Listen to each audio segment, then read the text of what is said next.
Eu, tá. Eu estou direto no Zoom, no Meeting.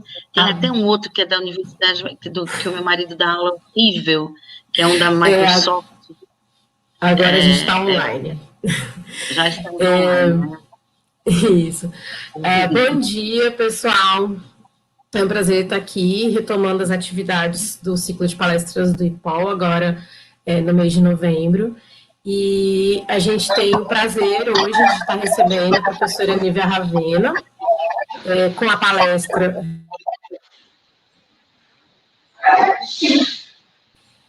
Bom dia, professora Nívia. Bom dia, professora Rebeca, professora do IPOL, que vai aqui debater o evento de hoje.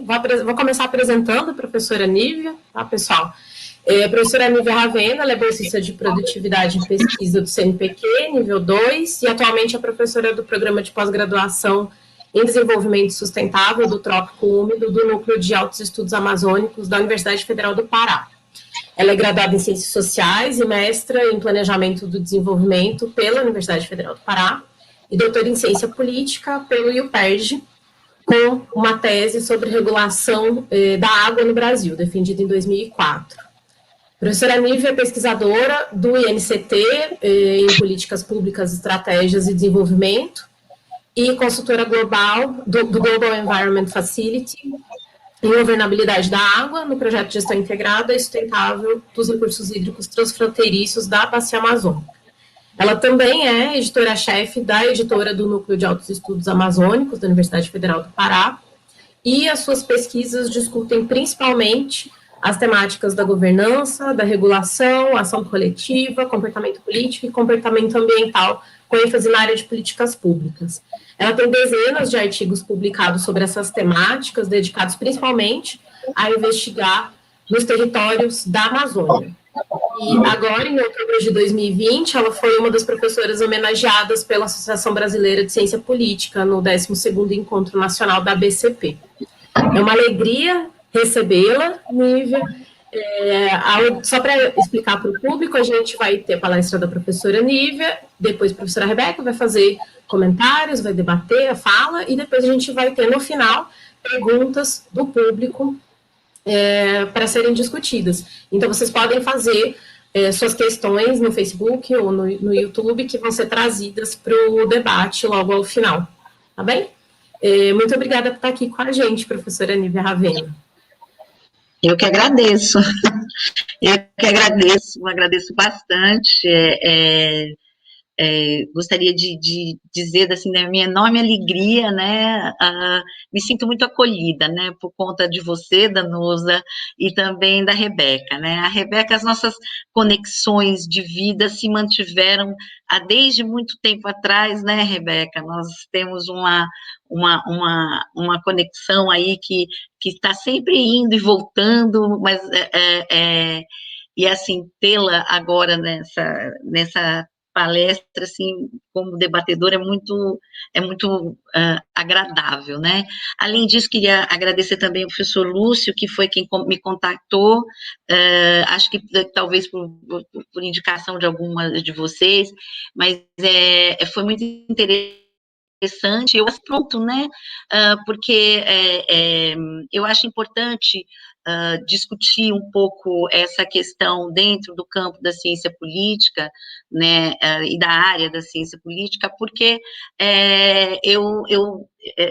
eu agora estou ingressando na parte de ser professor titular e fazendo aquela coisa de memorial, né, que é uma coisa chata, eu não suporto escrever sobre mim, eu prefiro escrever sobre os outros, né, gosto de falar do outro, agora de mim é complicado, mas aí você vai revendo a tua trajetória um pouco, e, assim, eu vi como, em algum tempo, esse tipo de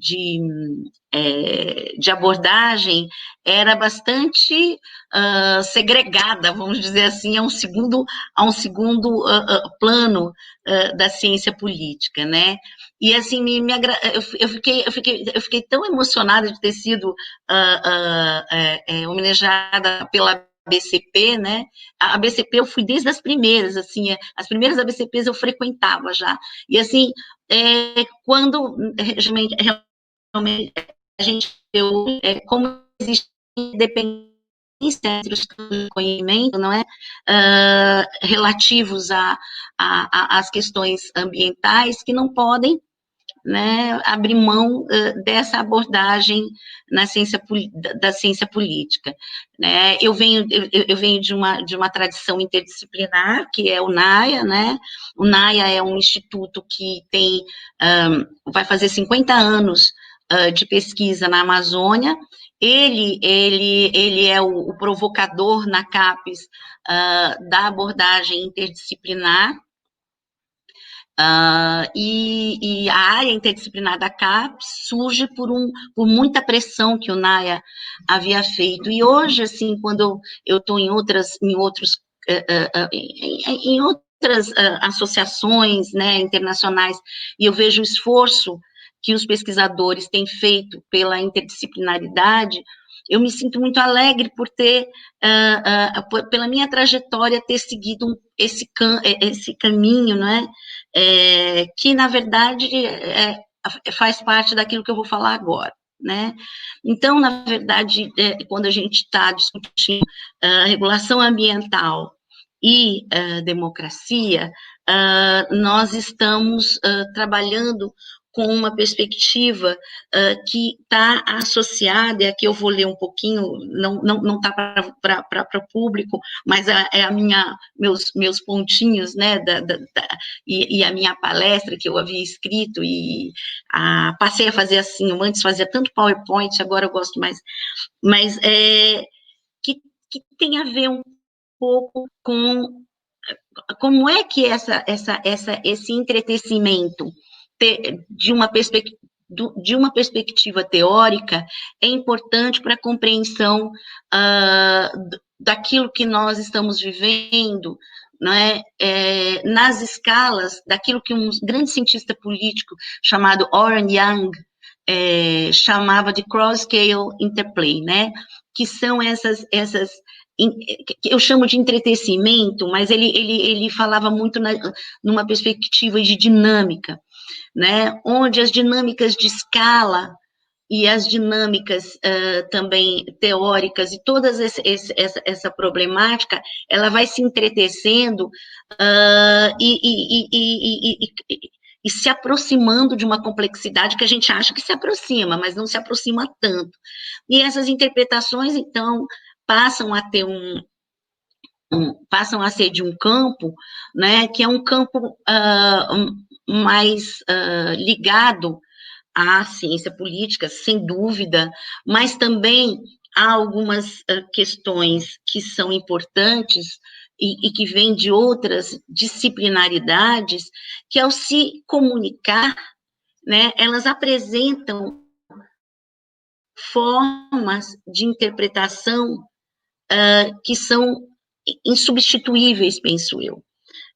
Então, eu não gostaria agora de, assim, tecer e citar os dados, que eu até dei uma coletada nisso, né, do que aconteceu no Pantanal, do que acontece na Amazônia, as queimadas, porque essa parte mais midiática, né, ela tá bastante representada na mídia, mas eu gostaria de apresentar aqui uma forma de interpretar esses eventos, né, a partir de um olhar sobre não só as instituições, mas as instituições e o que elas estão representando hoje, né?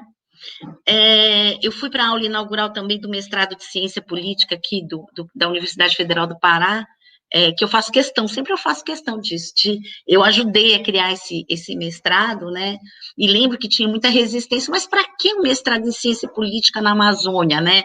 Era isso que o pró-reitor, na época da universidade, que a gente tinha que apresentar o APCN via pró-reitoria, né, e aí foi, assim, uma discussão bastante tórrida, porque na verdade, era essa a ideia, né? A ideia já era, naquele momento, de ter uma disciplinaridade, mas que pudesse se comunicar e trabalhar uma questão de territórios amazônicos onde a questão ambiental ela é extremamente relevante. A questão ambiental é relevante em qualquer território, mas aqui ela tem uma relevância que a gente tem que considerar.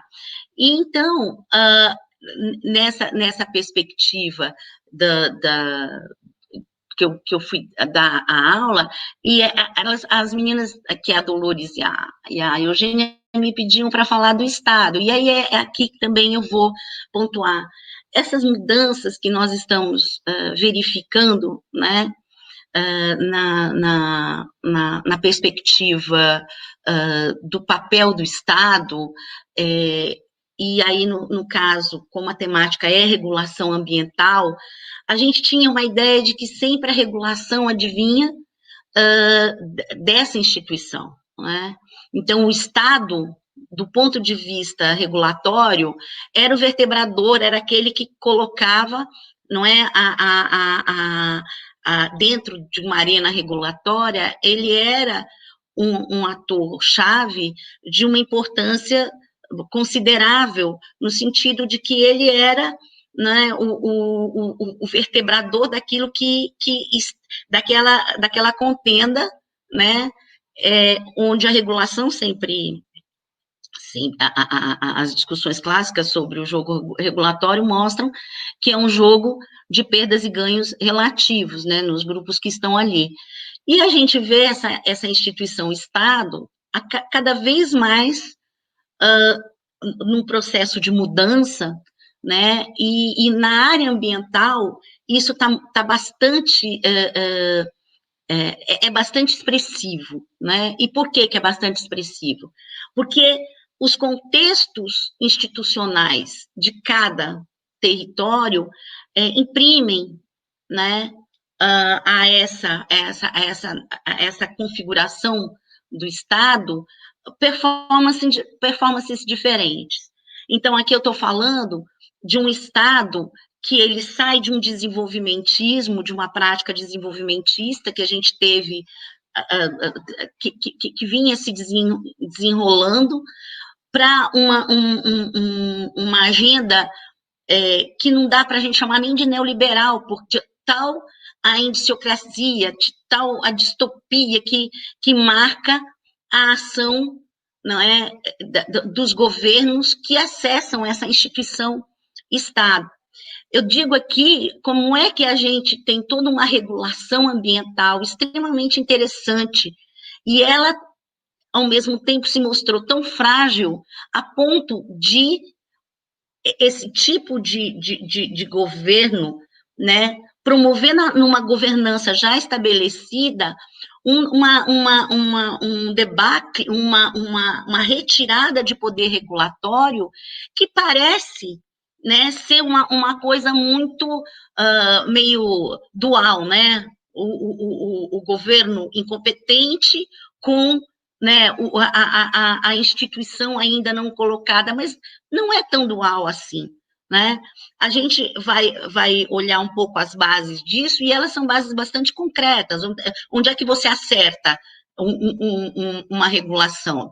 Você retira dela o poder regulatório. Então, como é que você faz com a regulação ambiental? Você retira das organizações que são as responsáveis pela efetivação regulatória a sua capacidade.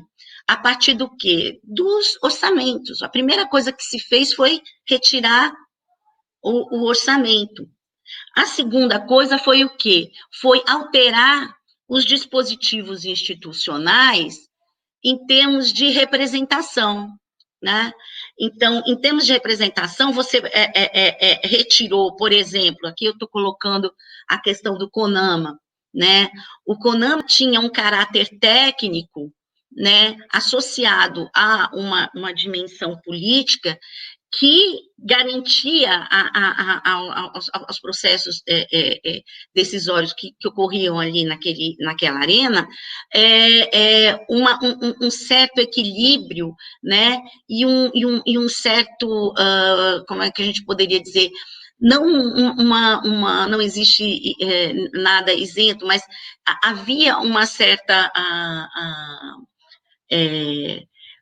uma forma de abordar os processos de regulação ambiental muito mais pautados em decisões técnicas do que em interesses de grupos que conseguiam adentrar essas arenas decisórias. Então, nesse momento, a gente já vai entrando um pouco naquilo que é ciência política e naquilo que caracteriza a democracia, que é a garantia de espaços também de representação e de participação, né?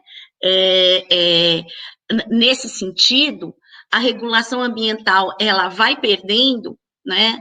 Porque, de alguma forma, um caminho anterior que tinha que ter sido trilhado pela regulação ambiental no Brasil e que fazia parte da nossa tradição política, mas da nossa tradição jurídica, como, por exemplo, a consolidação das leis do trabalho, né? Nós tínhamos um framework regulatório ambiental extremamente fragmentado, e havia uma discussão que estava ainda bastante incipiente, era uma discussão embrionária ainda, muito, né, da necessidade exatamente de que essas leis ambientais, né, fossem consolidadas num campo, né, e principalmente para a operação jurídica, que fosse mais robusto, né? Mas o que a gente assistiu depois do golpe foi o contrário, né? Então, a gente vai olhando como é que, do ponto de vista democrático, como é que aconteceu o contrário. Na verdade, a gente está tendo a reforma trabalhista, né? Tivemos as reformas na lei do trabalho que, de alguma forma, retira aquele poder que advinha da consolidação, que era a tal da CLT, dos processos de consolidação, né, que vão tornando interdependentes esses processos. Então, a regulação ambiental está passando por isso, né, e passando por isso, qual vamos dizer assim, como é que o Estado, né, e aí isso me incomoda muito, né, porque, assim, as pessoas, principalmente as discussões hoje feitas, tanto pela sociologia política, mas também pela ciência política, operam muito com uma visão de um Estado que é quase kelseniano, é um Estado, é aquele Estado ainda que tem uma força, né, que quando a gente volta a discutir e olhar esse Estado a partir de um olhar que não é tão recente, não, né, eu gosto muito do Karl Polanyi, né, na Grande Transformação, e aí quando a gente vai olhar, não é, como é que uma instituição que é caracterizada pelo coletivo, que seria o Estado, se subordina, passa a ser subordinada por outra instituição, que é o mercado, a gente consegue entender exatamente o que está acontecendo hoje. O Polanyi, ele vaticinou, em 1944, essa inversão. Eu lembro até na versão que eu tenho em português, né? Eu li a versão em inglês, é linda também, mas em português tem uma versão que é muito bonita. Então, quando ele começa a descrever que esse processo se dá a partir, né, da ficção da mercadoria, e há toda uma discussão que ele vai caracterizando o mercado, né, instituição, para chegar nisso, né, nessa ficção, ele vai adentrar a questão ambiental, né, e ele vai dizer que quando houver essa inversão, né, a humanidade, ela vai estar tão fragilizada, nós vamos estar, quando tudo virar mercadoria, né, nós vamos estar num tal estágio de vulnerabilidade, né? E aí ele vai descrevendo, assim, realmente me emociona, porque eu me emocionei a primeira vez que eu li, depois eu fiquei relendo, quando eu dava aula eu relia com muita boa vontade, porque eu gosto, né, do Polanyi demais. E eu fico percebendo hoje que essa forma de abordar a questão dessa submissão do mercado, do Estado, e aí Estado enquanto representação de um possível coletivo, né, mas aí institucional ao mercado, que é um outro, né, que é uma outra instituição, como isso é real para nós hoje, né? Essa subordinação, por exemplo, se a gente estuda as cadeias de valor, né, de alimentos, que é o que a gente tem feito aqui também, além de estudar os grandes projetos, as hidrelétricas na Amazônia, além da mineração, quando você olha a Amazônia como uma grande produtora de commodities, né, quando você afunila um pouquinho o olhar para as cadeias de alimentos, o que você visualiza é exatamente um estado que você sequer consegue identificar. Ele é mais um stakeholder numa regulação que não é uma regulação estatal, né? Que é o que é chamada das MIS, que são as Multi-Stakeholder, MSI, que são as Multi-Stakeholder Initiatives. Por exemplo, para a soja, palma de óleo, a gente tem as mesas redondas, né, round tables, como se esses arranjos de participação fossem mais eficientes do que o arranjo do Estado, mas também eles não excluem o Estado, eles falam bem bonitinho isso nos seus devidos portfólios e nos seus websites. Eles falam, não, olha, o Estado está aí, e o Estado realmente está lá com uma função muito específica, que é traduzir para a sociedade aquilo que aquele grupo de interesse, que nesse arranjo participatório, que deságua numa regulação, né, tem o Estado como um grande tradutor, né, desse novo modelo regulatório. Né? Então, se para a palma de óleo isso parece muito claro, mas, vamos dizer assim, mais no sentido da Malásia, mas nós temos aqui na Amazônia também a palma de óleo, quando o Dendê passou a ser um elemento também que seria faria parte, né, de uma mudança de trajetória de produção energética, né, no que está sendo falado agora também. Na Amazônia começou um processo, e é um processo terrível, né, o Nordeste daqui do estado onde eu moro, que é o Pará, é terrível, isso, mas para a soja é mais claro ainda, né, e aí eu volto novamente, como conversava com vocês, para essa ideia dos vasos comunicantes, não é? Quer dizer, o papel que você tinha de uma instituição num processo, né, de interação de interação de grupos de interesse para uma determinada regulação, ele é invertido, né? Uma outra, e aí você vai olhar como é que essa democracia, né, que garantia espaços de participação que eram minimamente, dependendo do formato, estavam um pouco niveladas, né? Como é que o imbalance, como é que o desbalanço disso ocorre quando você tem o mercado com o poder que ele está institucional, que ele está adquirindo em função das mudanças, não é, que ocorrem dentro dos processos democráticos com as novas formas de participação, né? Então, o que hoje você tem, e aí a gente vai falar um pouquinho agora também do porquê isso é tão possível em função de um presidencialismo de coalizão, né?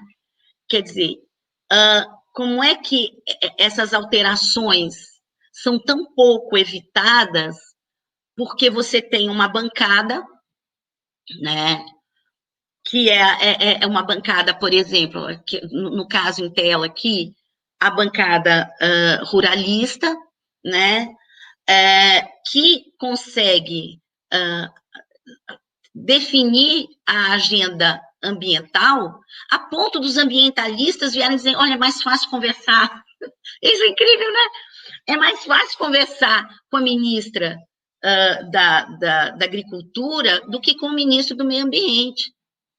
Né? E aqui também não vou falar do papel, fazer aquele meio papel midiático, do que a pessoa que está no desgoverno do Ministério do Meio Ambiente anda fazendo, né? E do seu passivo né, de corrupção e todas essas questões que está muito claro.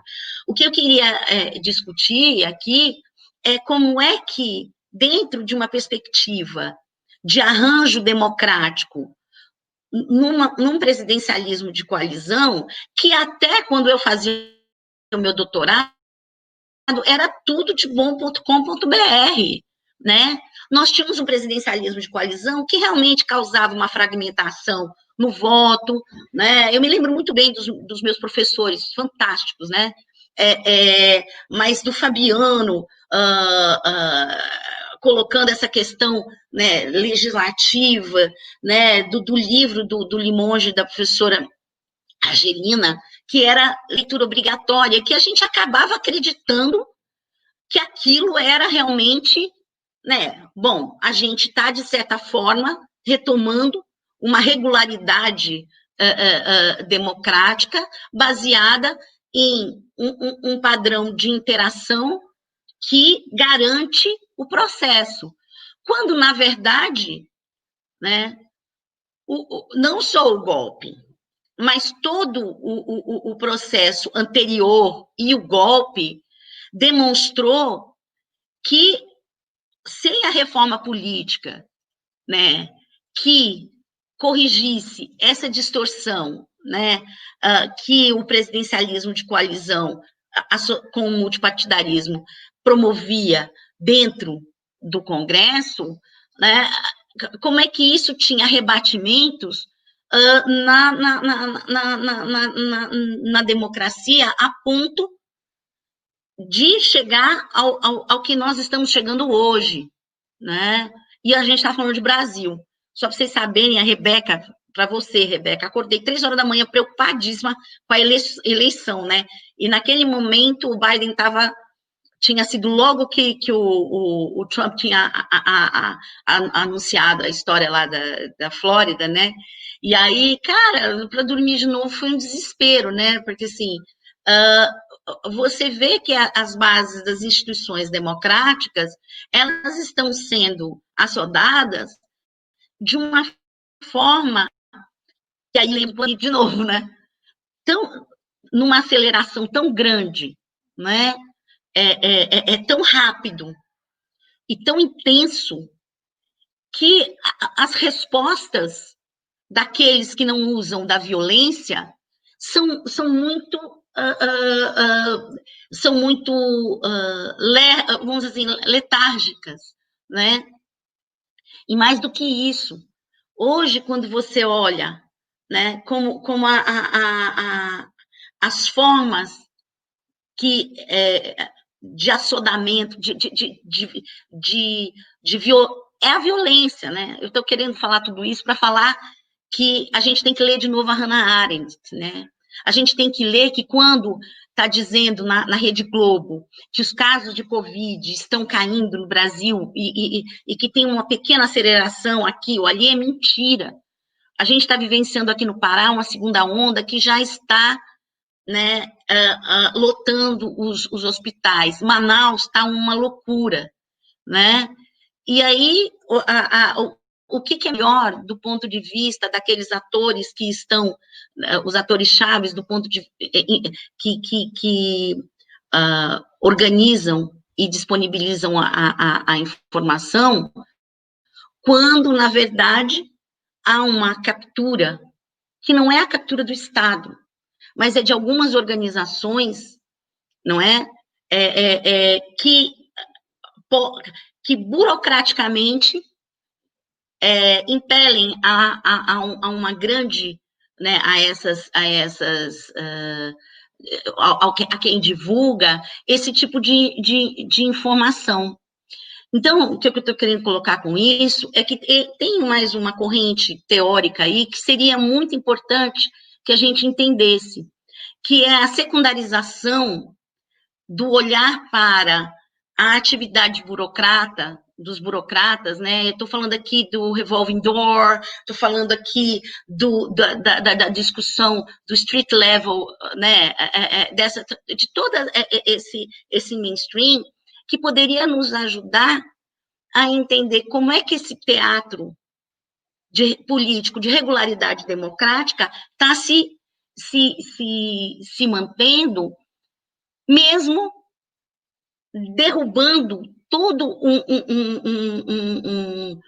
um arsenal, né, de direitos que foram conquistados com muita luta e com sangue, né? Eu não falei aqui das questões indígenas, vocês não têm noção de como está aqui.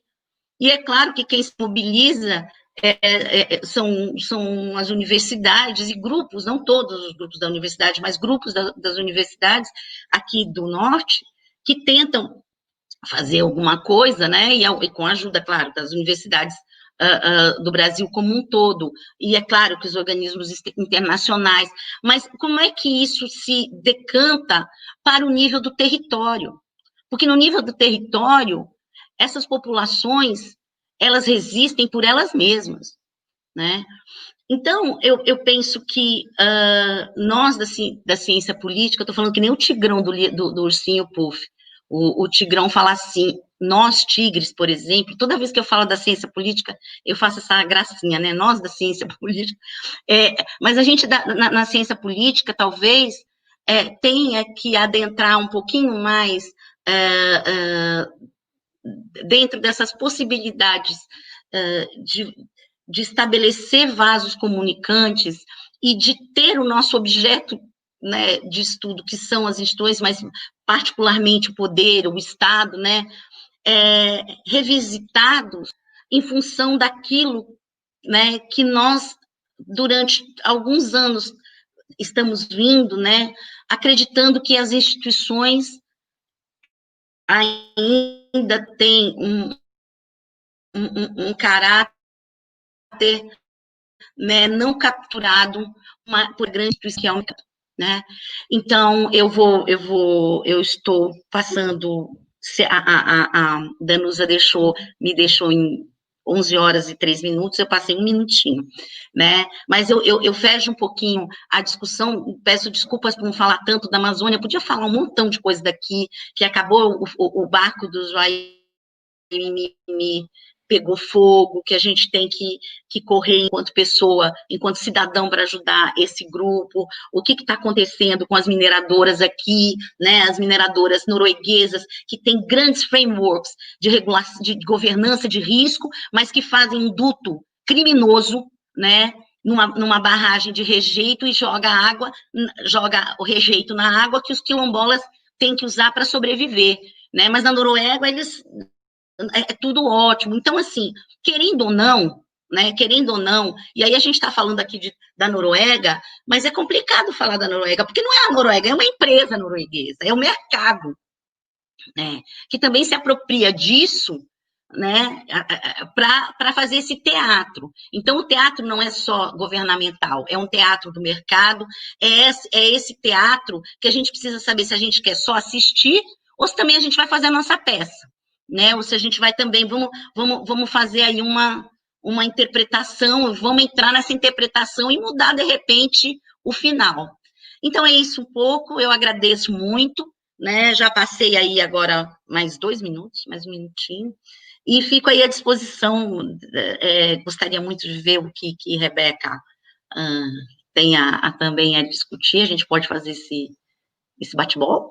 E é isso, tá? E agradeço de novo ao Lúcio, a todo mundo.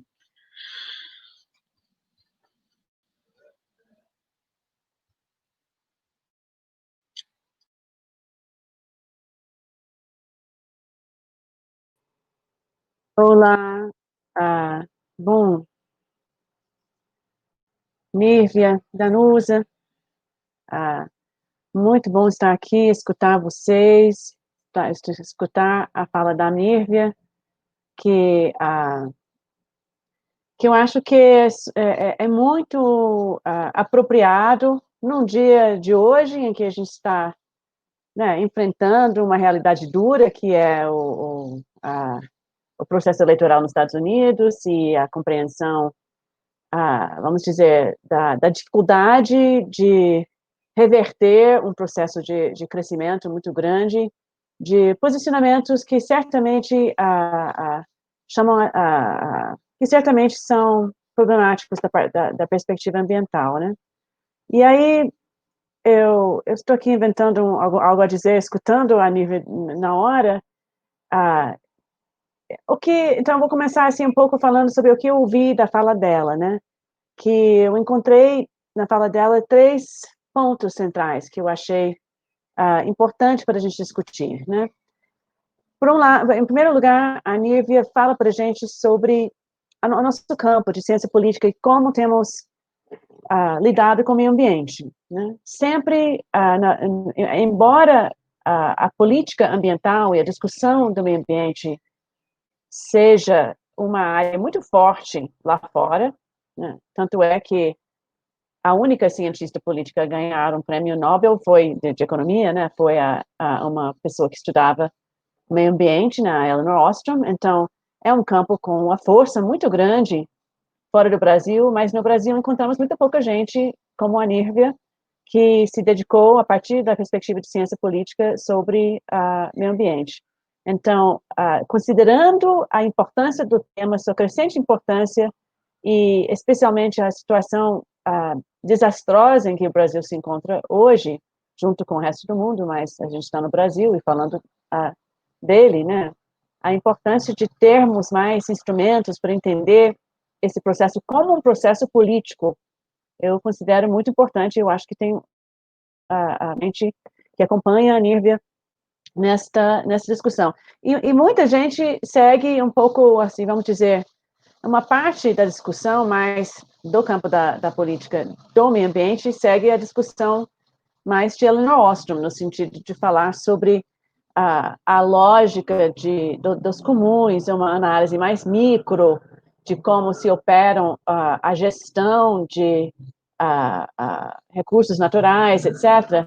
Mas a Nívia, na sua fala, nos chama a atenção para outras questões, vamos dizer, de ordem mais macro, e especialmente como a discussão sobre as colisões políticas e a dinâmica da colisão política e das suas mudanças afeta essa questão tão importante para o mundo inteiro, que é a questão ambiental, né? Então, eu acho, primeiro, assim, uma espécie de chamada para mais pesquisa nessa área. É muito frágil ainda no Brasil e precisa ser fortalecido e é fundamental. E aí, sobre o que a gente precisa entender melhor, né?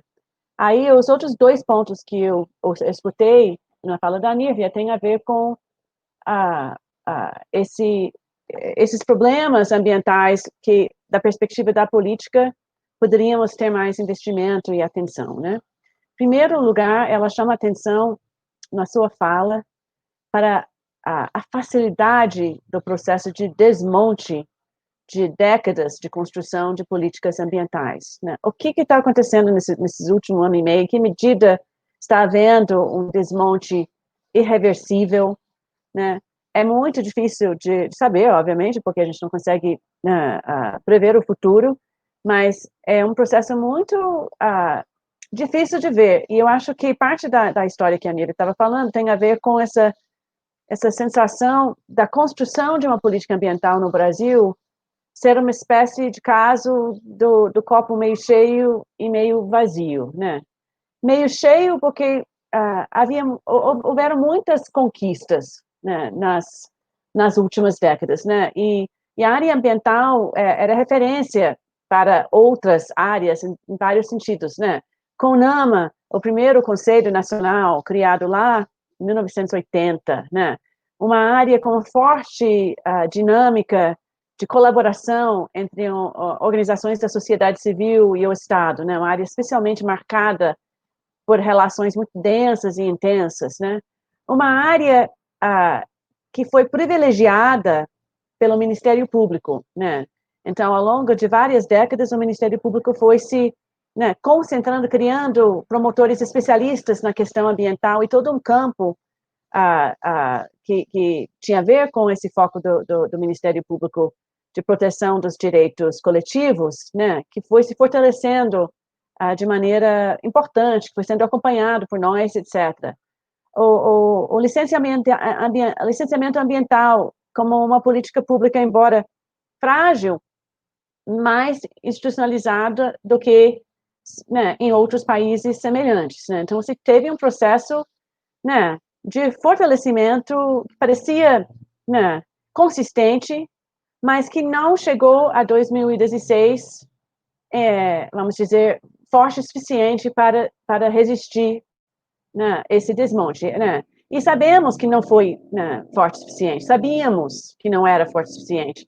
O próprio licenciamento ambiental, sujeito à pressão política, com muita dificuldade de realmente impor condicionantes em grandes obras, como Belo Monte, por exemplo, a fragilidade de órgãos de fiscalização como o IBAMA, que nunca tinham um número grande o suficiente, um poder fiscalizador grande o suficiente, né? Pouco investimento na parte, vamos dizer, mais positiva das políticas ambientais, né? Que focavam, por exemplo, no fortalecimento de alternativas, né? E sempre uma área muito intensa de debate e discussão entre entidades ambientais entidades ambientais e o Ministério do Meio Ambiente foi a discussão de alternativas sustentáveis. E sempre tinha isso, mas nunca virou uma política pública mais do que experimental e mais avançada. Então, sabemos que houve um crescimento, mas nunca nunca houve a construção de um sistema de proteção ambiental pleno no Brasil, e talvez isso ajude a explicar porque, né, a reviravolta na colisão política, que é uma maneira de entender o que aconteceu, né, veio cedo demais, né, para que esse processo fosse mais fortalecido, né. Então, eu acho que isso é um tema que precisa de mais compreensão e discussão, né. Um outro tema que aparece, o terceiro tema que eu escutei na fala da Nívia, tem a ver com o papel que ela está focando, assim, de certos tipos de arranjos de gestão, chamados participatórios por ela, e que claramente seguem um modelo de participação específico, que antigamente a gente chamava da abordagem neoliberal da participação, ou a participação por stakeholders, né, em que interesses econômicos se encontram para conversar, e o Estado está ali, né, bom, muito interessante a fala da Nívia no sentido do Estado ser estar aí mais para representar interesses econômicos, né, do que outra coisa, do que, por exemplo, para representar interesses públicos, que talvez seria uma outra perspectiva do que seria o papel do Estado num arranjo dessas. Mas o fortalecimento, esses arranjos são velhos, isso não é uma novidade de agora, isso é uma invenção dos anos 90, a gente vivia né, por isso que a gente tinha aquela discussão décadas atrás na ciência política sobre a tensão entre um modelo de participação que empoderaria organizações populares, né, grupos representando parcelas da sociedade mais vulneráveis e mais desvantajadas, e um modelo de participação que seria mais baseado numa cooperação entre elites, né, e entre interesses econômicos, né.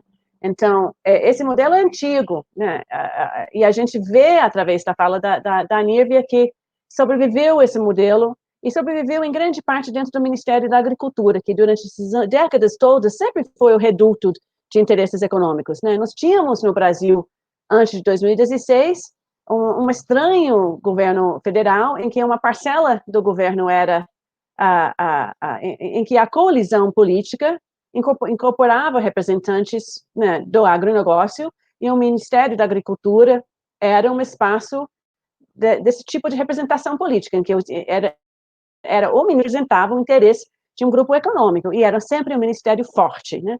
E aí você tinha o Ministério do Meio Ambiente, que era um ministério que, de uma certa maneira, representava a entidade da sociedade, tinha um espaço representativo da sociedade civil, e era o espaço dentro do governo federal de representação dos povos tradicionais, né? Mas era sempre um ministério fraco, né? Tinha pouca força. Então, você tinha uma representação dessas populações e desses grupos, mas em uma posição marginalizada, né? E eu acho que o que a gente está vendo agora, pelo menos seria interessante ouvir a Nívia sobre isso, sobre o que está acontecendo com, vamos dizer, o ocultamento, o apagamento do Ministério do Meio Ambiente, né, que virou, aparentemente, um espaço da não política. Então, o único espaço dentro desse campo ambiental é o espaço que já tinha, né, do Ministério de Agricultura. Eu gostaria de ouvir dela se o que a gente tem é a falta do Ministério do Meio Ambiente na jogada, que antes criava uma certa voz marginalizada para grupos e populações mais marginalizados, mas que eles tinham algum espaço de se expressar dentro do governo, e agora eles estão apagados, ou se algo de novo está acontecendo no campo do Ministério da Agricultura, se é uma continuidade, agora sem as amarras de ter que preocupar com as entidades da sociedade civil, ou se é algo realmente diferente com o fortalecimento desse grupo dentro da coalizão política, né? Então, acho que meus comentários são essas, uma pergunta sobre como é que a Nívia explica a facilidade do desmonte. Tinha uma outra coisa que eu queria falar nessa questão. Bom, essa vai ser minha terceira pergunta. Primeira pergunta, como que ela explica a facilidade do desmonte.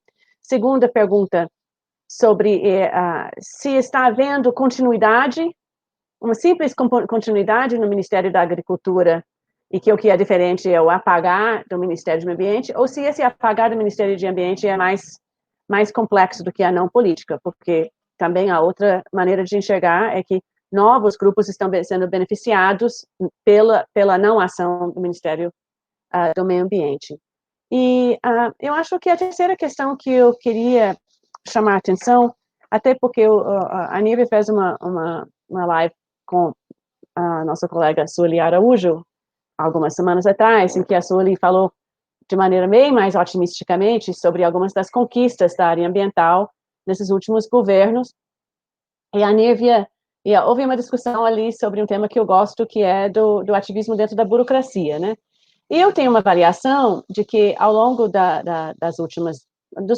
10 anos antes de 2016, houve, dentro do Ministério de Meio Ambiente, IBAMA e ICMBio, um fortalecimento da burocracia profissionalizada, né? Houve uma contratação de grande número de funcionários estáveis, e que essas pessoas são, em geral, né, comprometidas com valores ambientalistas, e eles estão lá dentro do Ministério, por isso que teve que ter esse tipo de lei de mordaça dentro do Ministério, que impossibilita que falem com a sociedade, etc., porque a gestão do Ministério do Meio Ambiente sabe que está sendo, que tem dentro da sua organização,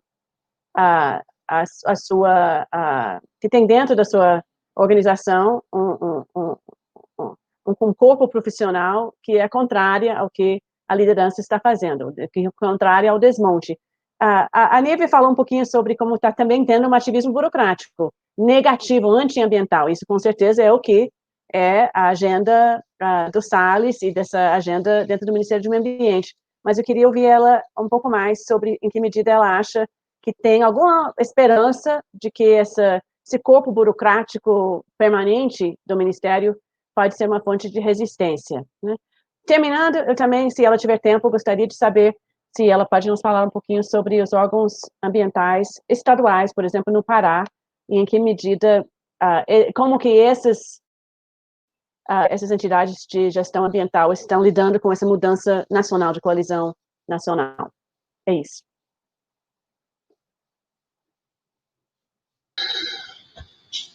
Oi, voltei. Bom, tem algumas questões que Obrigada, Rebeca, né? Já não gosto mais nem de falar, né? Obrigada por perguntar isso, porque já virou uma modinha isso. Mas, bom, Rebeca, assim, porque eu estava falando em 30 minutos, algumas coisas não... Acho que talvez eu não tenha me feito claro. É muito legal você ter assistido aquela live com onde houve essa discussão da burocracia. Mas eu vou começar pela tua primeira pergunta, que tem a ver com por que não é o desmonte. Eu penso que aquilo que você colocava, né, sobre a questão ambiental ser uma coisa importante no cenário internacional e não tão importante no Brasil, né? Uma vez lendo aquela história da maldição dos recursos, né, que é um mainstream da ecologia e tal, eu fiquei pensando, será que é um pouco isso? Mas aí eu novamente, né, essa questão de você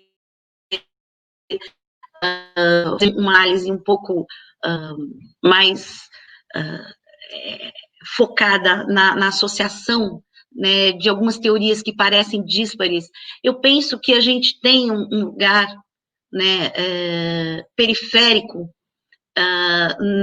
nas mudanças globais que se inverteu agora, em que à medida que você está tendo os problemas, que a gente consegue muito pouco operar, não é, no oferecimento de algum né, como, por exemplo, o pagamento de serviços ambientais, os PS tal, que foi muito interessante, você me perguntava, né, que você falava, né, que antes você tinha, em 16 anos, você tem um fortalecimento da burocracia do Ministério do Meio Ambiente. Não só o fortalecimento dessa burocracia ocorreu, como também essa burocracia, ela conseguiu obnubilar, ela conseguiu obscurantizar a ação, não é, daqueles que também adentraram esse espaço burocrático, mas que estavam atrelados a outros interesses, né? E aí eu já misturo essa pergunta com a discussão do mapa, né, do Ministério da Agricultura, que, na verdade, eu não sei se vocês viram, mas eles têm um planejamento de 2020 a 2027, né? Toda a discussão, e aí tem essa maldita palavra chamada sustentabilidade, né, que virou uma panaceia e que todo mundo é sustentável, embora as suas práticas. Então, assim, é uma incoerência que não é só uma incoerência oriunda da publicidade, é uma incoerência que ela é de fato praticada, né? E o que eu vejo, né, e o que eu percebo é que a ida do Salles para o Ministério do Ambiente não é que ele chega lá e não encontra acolhimento, vamos dizer assim, a pessoa dele como ministro do Meio Ambiente, né? Essa contenda, e eu acho que esses espaços burocráticos são contenciosos, né? Eu vejo, e aí a minha diferença para a Sueli, que ela via com muita, até porque ela participou no período do Temer, do Ministério, né, e assim, creio pela fala dela que ela lutava como uma, né, imagino o que ela deve ter vamos dizer assim, funcionado como uma pessoa que barrou um pouco, né, o avanço mais desenvolto desse tipo de burocrata, que é um burocrata que se alinha, né, a um modo de gestão, né, e que deixa muitas vezes a técnica como uma questão secundária, né? Então, assim, e dizer, Rebeca, eu digo mais, eu como uma pessoa que trabalhou, né, que trabalhei muito, né, na resistência de Belo Monte, mas eu trabalhei muito, não só escrevendo lá no painel de especialistas, né, nas questões mais metodológicas, mas era de ir para Altamira, né, de acolher quando podia e fazer tudo que dava para fazer para o Xingu Vivo, né, da gente fazer o que podia para que a dona Antônia tivesse espaço para poder ser ouvida em outros lugares que não fosse, e era incrível como essa mesma burocracia se mostrava incapaz, né, de barrar os interesses envolvidos na construção de Belo Monte. Por quê? Porque esses interesses, e aí entra um pouquinho uma coisa que eu não consegui falar, que é a ideia dessa interdependência, né? E aqui na Amazônia isso é muito visível. A questão energética com a questão da disponibilidade hídrica e a produção, né, seja de alimentos, seja das commodities daqui, alimento, minério, elas estão tão entretecidas que fica difícil você analisar uma sem que a outra já esteja colocada. No entanto, os ministérios têm pouca, vamos dizer assim, eles têm, até onde eu consigo visualizar, eles fazem uma certa, dependendo, né, eles fazem um tipo de coalizão, né? Por quê? Porque é uma gestão só, né? Mas, assim, durante muito tempo, o Ministério do Meio Ambiente, ele era aquele ministério que era o point de uma série de decisões que vinham de outros ministérios, né? Nos projetos desenvolvimentistas, isso não ocorreu.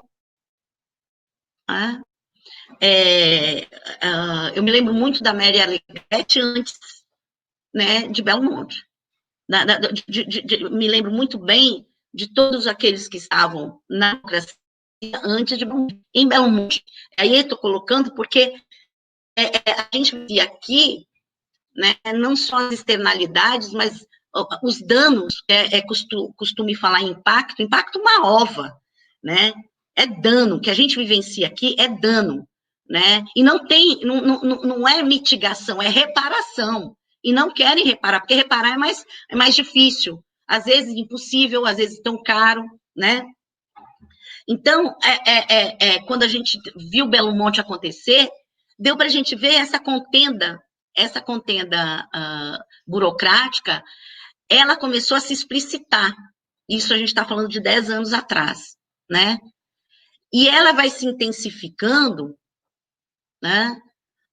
De tal forma que em 2016 e depois 2018, né, com a ida desse ministro para lá, o que acontece? Acontece que há alguns grupos que antes estavam, né, de certa forma, obscurantizados por um ativismo burocrático de uma certa propensão, né, a defender o que era público, passam a ter vez, né?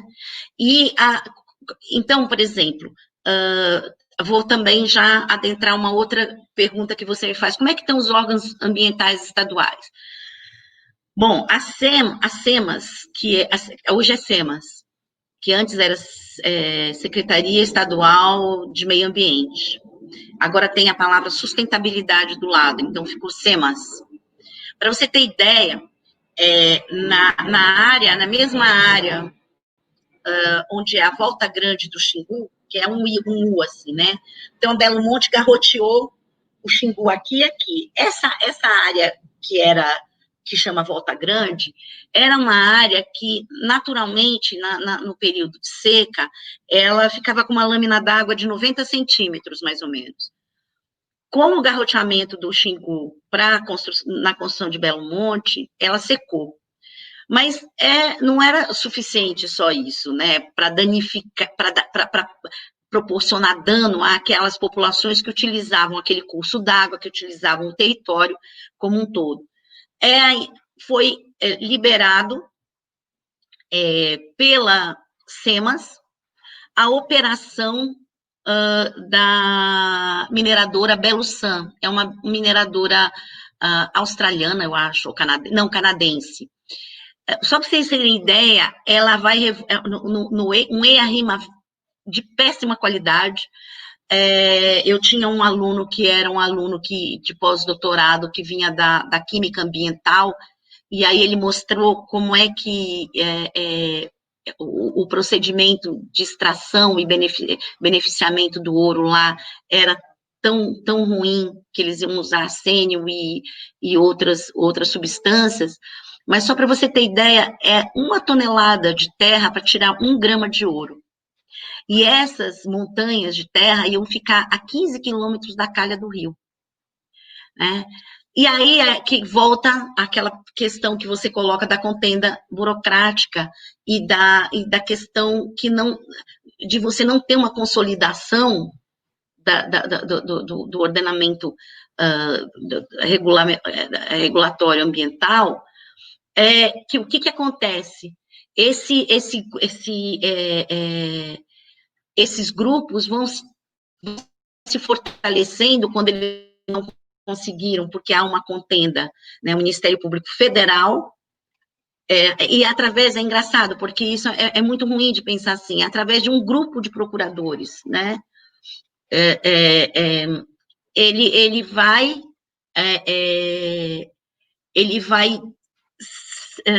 colocar uma série de ações de inconstitucionalidade.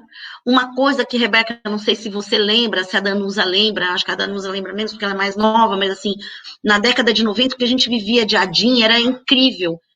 De repente, uma série de inconstitucionalidades, principalmente relativas às terras indígenas, aos direitos indígenas, só quem tinha que fazia isso não era mais o Ministério do Meio Ambiente seguindo uma regulação, ou uma secretaria estadual que deveria, né, seguir uma regulação federal mas a Constituição, o que tem são os arranjos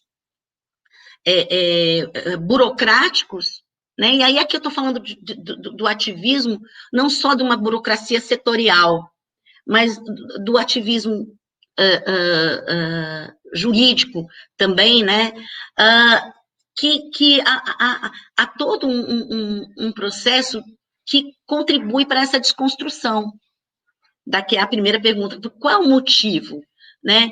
Eu particularmente, se esses arranjos participativos são muito antigos, né, dessa ideia de ter stakeholders, né, essa ideia de round table, né, principalmente no cenário internacional, tem um efeito, Rebeca, enorme, porque passa a ideia de que, sim, há participação, né?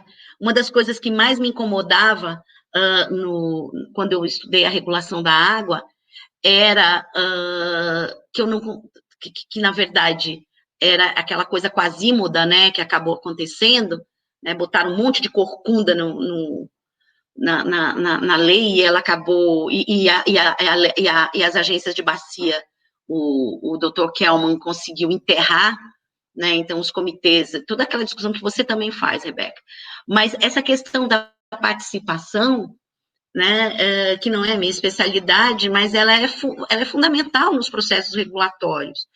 E com as multi-stakeholder initiatives, que são essas ligadas à RSPO, que começa lá com a madeira, né, com o FSC, que é o Stewardship Council, Forest Stewardship Council, que você pega em todas as embalagens, você acha me livrei de ter que agir na área ambiental, porque aqui eles estão regulando, tem uma self-regulation do mercado, então não tem problema, está regulado. Não é mentira, né? São, na verdade, mais estruturas, por isso que eu falava na Hannah Arendt, é uma teatralização que vai adquirindo uma perspectiva, vai se materializando institucionalmente, né? E aí, uma ausência de participação que, para te falar a verdade, eu fico pensando, como é que a gente vai realmente abrir a força, porque se você olhar a Roundtable, a Area SPO, lá, a Roundtable of Sustainable Palm Oil, fofo, tem a participação dos produtores, mas quando você olha como é que funciona a cadeia, você vai ver que os buyers, que os compradores têm muita força e que não adianta os produtores participarem se quem define os estándares de produção não são eles, né? Parece aquela brincadeira de telefone sem fio. Os retailers vêm daqui falando o que é para ser feito, que eles se dizem representantes dos consumidores, aí vem os buyers e pressionam os produtores. A mesma coisa na soja. Pior ainda quando você olha o processo de certificação, aí é pior ainda. Então, assim, mais se mostra, mas isso é comprado pela sociedade através de uma grande, né, campanha do mercado de se mostrar dessa lógica neoliberal, de se mostrar mais eficiente com o Estado, e aquela conversa, né, que eu não aguento mais, o Estado pesado, diminuir o tamanho do Estado, toda essa discussão que é para realmente acabar com as capacidades estatais. Essa é a verdade, né? Na verdade, aquele processo que o Polanyi está falando, ele está vindo com mais força, mais intensidade, no sentido de derrocar as capacidades estatais. E se soma a isso aquilo que eu falava para você, né? Que não há dúvida de que você tem uma burocracia que resiste, mas você tinha uma burocracia, né, muito alinhada a princípios de interesse do mercado, né? E aqui a gente pode falar da diferença entre economia ecológica e economia ambiental, né? Tranquilamente aqui a ideia de interesses do mercado, né? Que também vão buscar em definições técnicas, né? A licença poética para fazer o que quer. É um pouco isso, né? Desculpa, tá? Porque eu estava me lembrando aqui das notas técnicas. Gente, quando a gente está nessa. Porque além da gente atuar como professor, né, eu tenho um ativismo político que remonta ao meu pertencimento ao NAIA, né? Eu faço pesquisa e faço pesquisa engajada mesmo, não tenho vergonha de falar isso. E a forma como a gente tem que atuar aqui, em função da própria forma de produção do conhecimento, né? Ou seja, uma série de violações de direito, de violações técnicas mesmo, de implementação regulatória, vem de notas técnicas, de cientistas, de doutores, né, que produzem. Isso, Rebeca, para te responder, o que a gente vive nas SEMAS, né?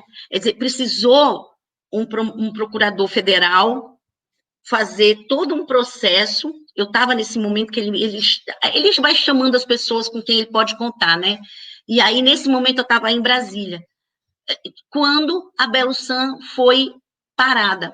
E como os advogados, eles têm um pool de advogados, tinha saído a decisão, eles não sabiam que eu entendia inglês, eu estava sentada lá, eles não sabiam quem era, né? Certamente a espiã, né?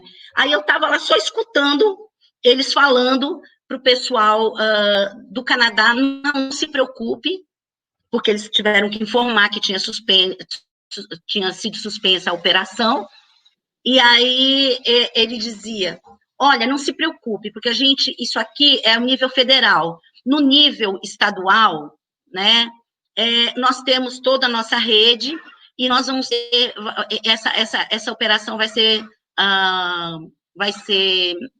autorizada.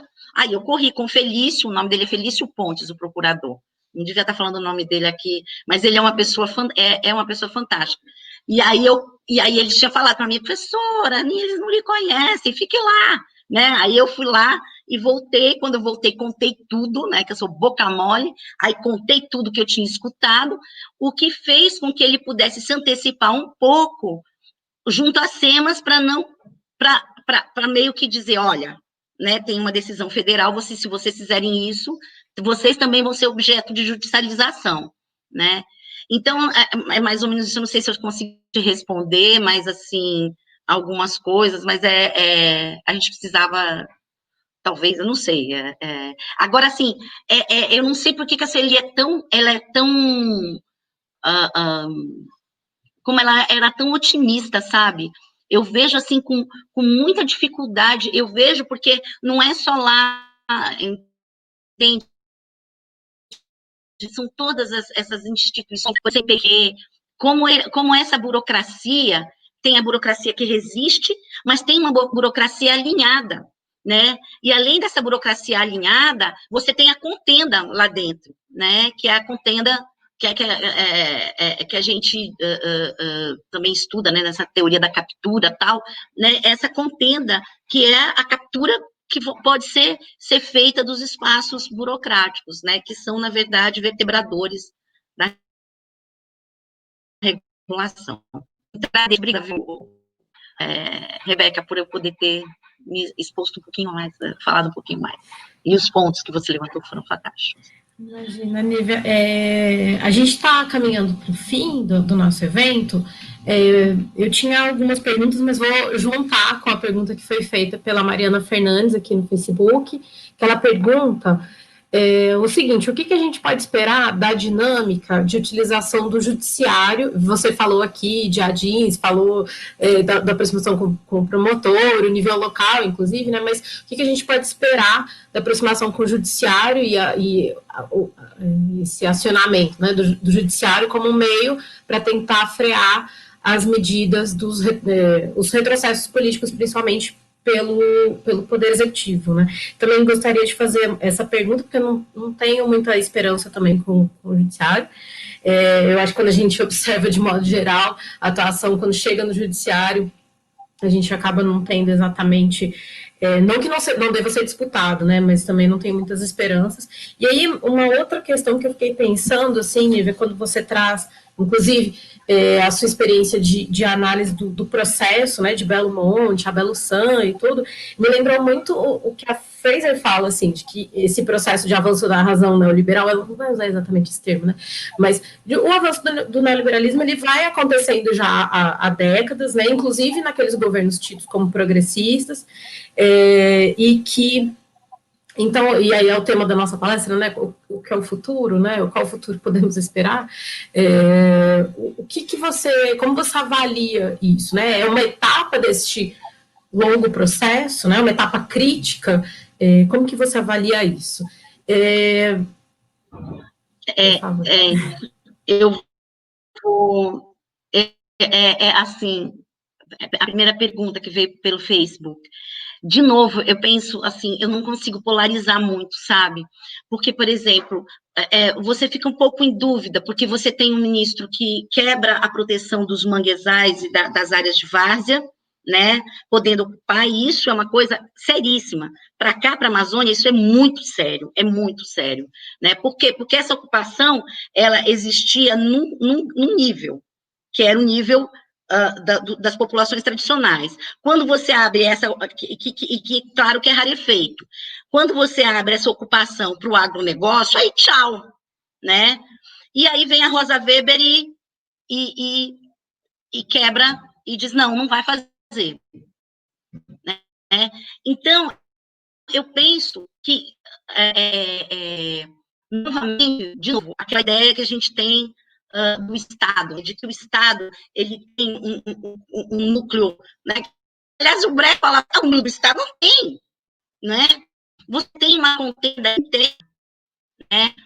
Com burocracias técnicas especializadas Tem um livro do Brian Scott Gates, chama Working, Shirking or Sabotage. Esse livro, para mim, foi fantástico, que fala das questões distritais norte-americanas, mas é legal porque mostrar... Alô? Eu caí. Não, você não caiu, Nívia. Eu caí. Mas tá travado o seu vídeo e tá um pouco cortada a fala. Caí, né? Não caiu. Ah, mas você não deve estar nos escutando. Mas Nívia? Vocês estavam me escutando? Estamos. Ah, voltou agora o vídeo. Um pouquinho cortado. Você pode repetir o nome do Até onde livro? O nome do livro eu não consegui entender nada. Foi do livro, parou no livro. O livro é de um cara chamado Brian, o Brian Scott Gates, é o nome, eu me lembro dos autores. Chama Working, Shirking or Sabotage. E é uma análise distrital da filiação das burocracias, da filiação ideológica das burocracias. Então, dependendo da filiação ideológica delas, elas trabalhavam muito, ou enrolavam, né, ou sabotavam, né? E ele faz é muito interessante, é um livro que é de 97, eu acho, mas ele é muito interessante. E aí, isso sempre me alertou para olhar também. Alô? Estão escutando, tá? Danusa, tu tá tão parada que eu pensei, pronto, caí de novo. A Danusa estava...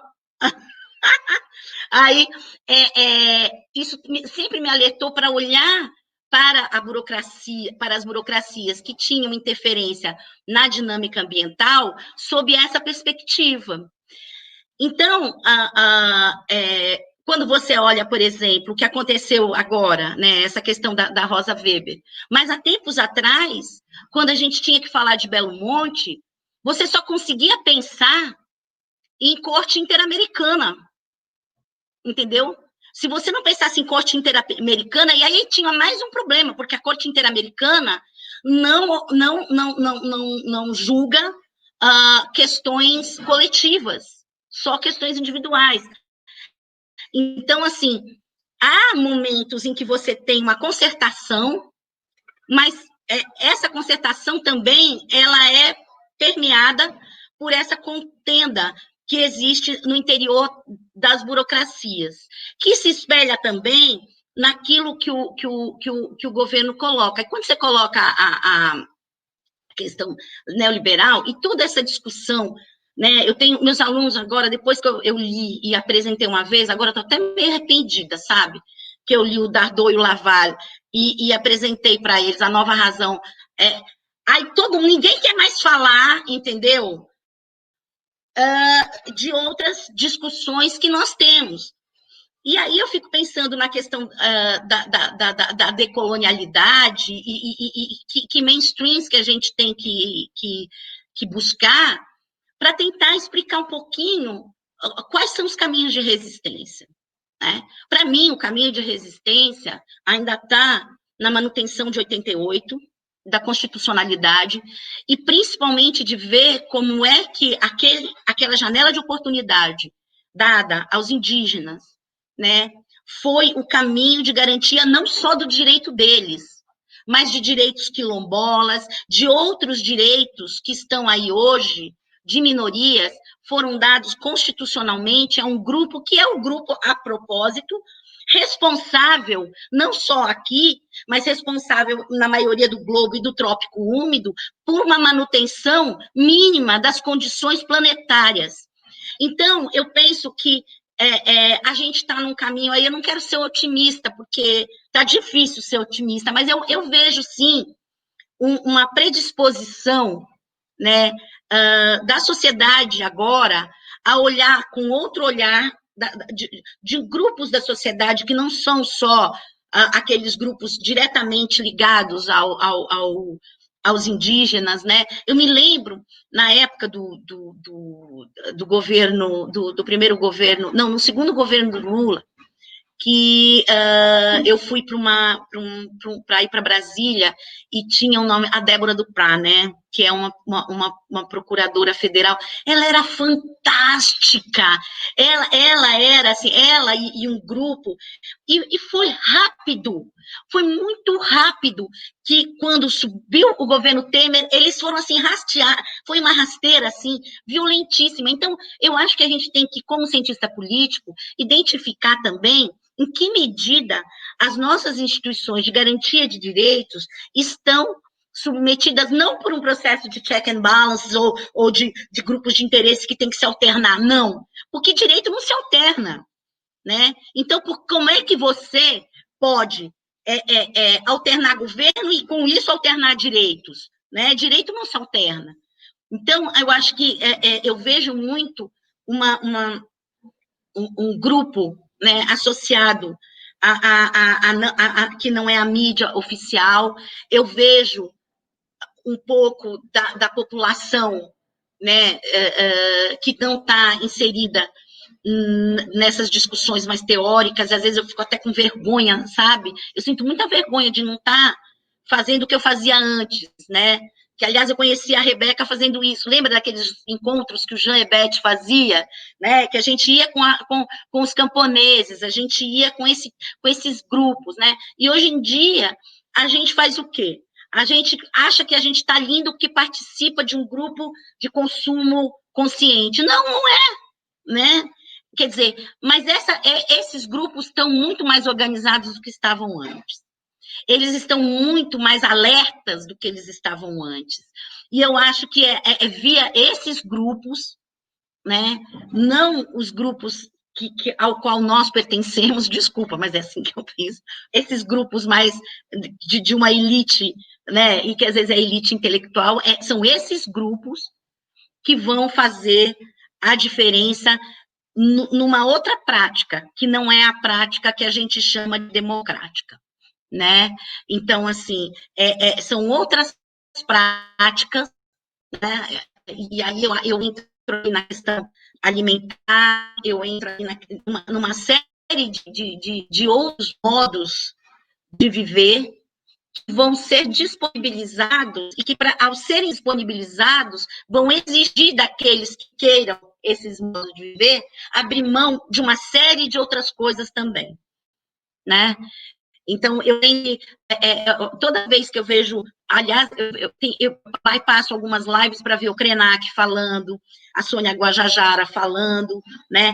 Quando eu vejo esse pessoal falando, quando eu vejo, quando eu tenho tempo, né, de ir e mandar mensagem para a pessoa que está produzindo lá a taioba, que eu consumo, né, o cipó alho, que são coisas que eu compro nesse grupo, e que eu vou com eles, eu me sinto muito revigorada e acho que pode ser possível.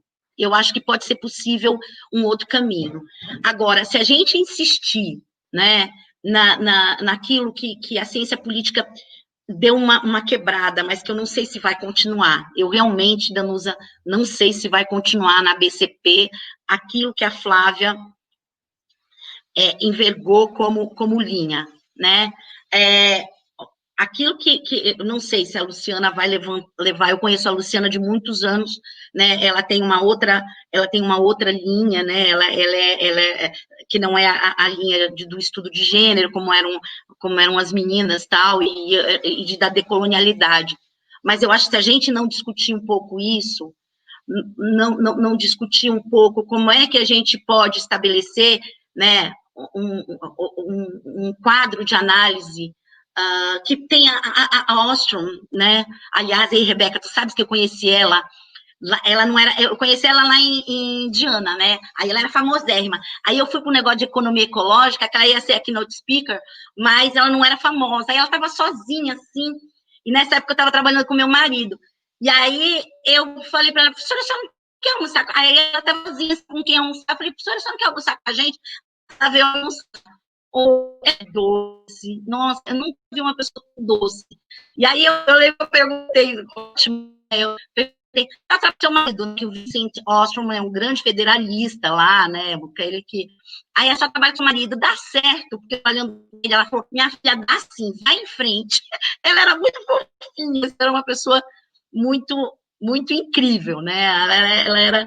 Então, assim, eu não vejo erro nenhum em você utilizar o AD Framework, né, para fazer uma análise de uma arena de ação, mas também associado a um estudo, sei lá, da Silvia Rivera, né, que trabalha a questão do protagonismo da América Latina em resolver as suas coisas, né, em fazer, e não utilizar nessas questões de decolonialidade, para também a gente não cair, né, em alguns problemas de decolonialidade, que é tipo assim, parece que você é um criminoso, porque você usou um mainstream que não é dos estudos decoloniais, né? Então, eu penso que a gente devia ser mais plural, e essa pluralidade associada a esses caminhos que estão sendo apresentados para a gente, assim, olha, toma, de grátis para vocês, né? Façam o que a gente faz que vocês vão sobreviver, né? Eu acho que se a gente conseguir, na academia,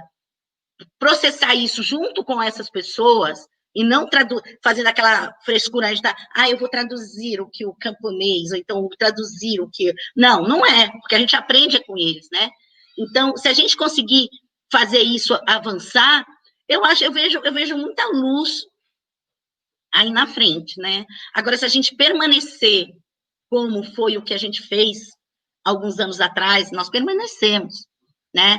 Vamos admitir, eu admito, eu permaneci, só fui me dar conta quando o Belo Monte começou a ser construído. Opa! Né? 6 anos depois, meu Deus, o desenvolvimentismo continua enlouquecido, né? E não tem nada brecando, não tem nada. Aí foi que, né, já começou. Então, eu acho que agora a gente está com uma possibilidade muito grande com o advento da Covid, né? E isso deu uma parada aí em algumas coisas que a gente talvez tenha tempo para respirar, né? Porque, novamente, o Polanyi, para mim, é fantástico nisso, né? O problema não é a mudança que estavam querendo colocar, mas é o ritmo e a intensidade dela, né, que estão sendo colocadas, que não permitem a resistência. É isso que estava me assustando muito. E agora eu vejo que há possibilidade de resistência, né? E a gente vai resistir. Eu escrevi isso no meu memorial. Nós vamos resistir, né? Não adianta querer vir com inação, querer que a gente não haja, porque a gente vai resistir. Eu caí, quebrei o braço, tem até aqui a marca da cirurgia, né? Mas não, se eu vou, nós vamos resistir. É isso. Muito obrigada, Nívia, pela sua fala brilhante. Agradeço a professora Rebeca também fez comentários brilhantes e me fizeram pensar bastante aqui. E muito obrigada por trazer também, eu acho que esse ponto dessa responsabilidade coletiva da área, né, da ciência política, sobre como a gente faz o nosso trabalho, né, e como que a gente reproduz também, dentro do nosso trabalho, essas narrativas de dominação, né, que a gente sabe que é urgente que a gente combata. Obrigada por todo o público que acompanhou a gente até agora. Nívia, agradeço demais por você ter gastado seu tempo aqui. Porque deve ter 5 anos aqui com a gente. Por falar para o Lúcio, né? Olha, Nívia, né? Você sabe que eu trabalho com isso, assim, porque é verdade. Eu botei no meu, estava contando para a Rebeca que eu coloquei no meu memorial, né?